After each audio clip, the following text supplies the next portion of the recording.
in, everyone. Let's dive right into the deep end. The memorial service for fallen Washington State Patrol Trooper Christopher Gadd is scheduled for tomorrow afternoon at the Angel of the Winds Arena. Trooper Gadd was killed while on patrol in Marysville earlier this month. And joining us to continue the conversation this morning is Jim Fuda with Crime Stoppers of Puget Sound. Jim, it's good to have you again this morning.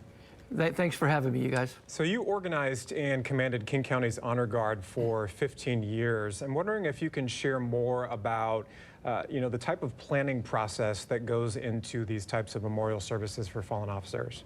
Sure. You know, once the Honor Guards get notification that there has been a line of duty death, is that the planning immediately starts. The agency that's lost the officer actually needs all the help from everybody to plan a memorial service, because remember, you're planning for up to about 7,500 people to show up. It's short term, and the planning starts taking place immediately and with the wishes of the family. So Honor Guards get together and they use the incident command system for this, logistics, planning, operations, and finance, and just like they would do any other major event.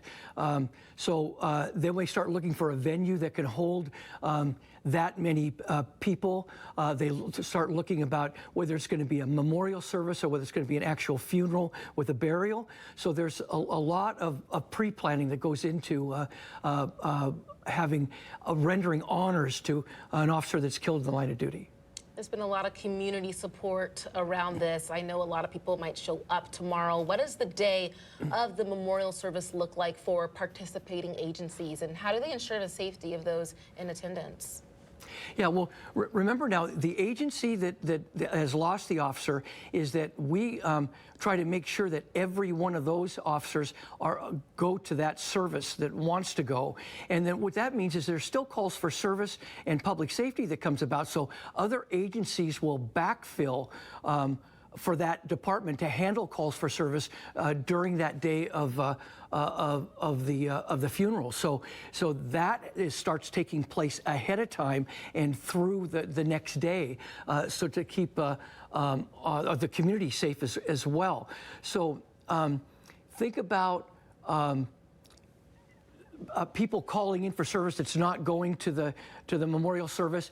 Will they still get public safety? And then at the event itself is that they have canine dogs that run through in case somebody wants to do something bad. There's a lot of law enforcement together that could turn catastrophic if somebody wanted to do some harm to police officers. And then local area SWAT teams set up around the venue to make sure that everybody's safe while the event is taking place. Jim, I don't know if you have any details on the Troopers Memorial Service tomorrow, but if not, generally speaking, what do we typically see leading up to it tomorrow? So in the early morning hours, even during the service and even after?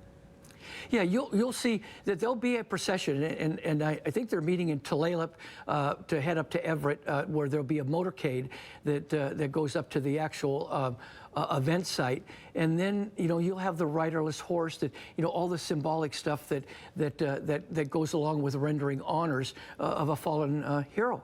And during the service, there'll be the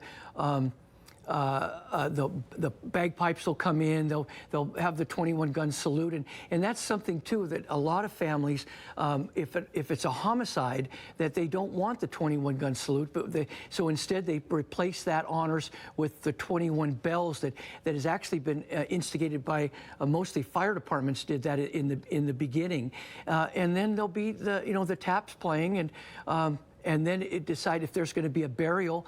Then they move from that location to the burial site. But oftentimes the family wants that part private. So there's a lot of different logistics that go in, and meeting the wishes of the family and meeting the tradition of a fallen hero.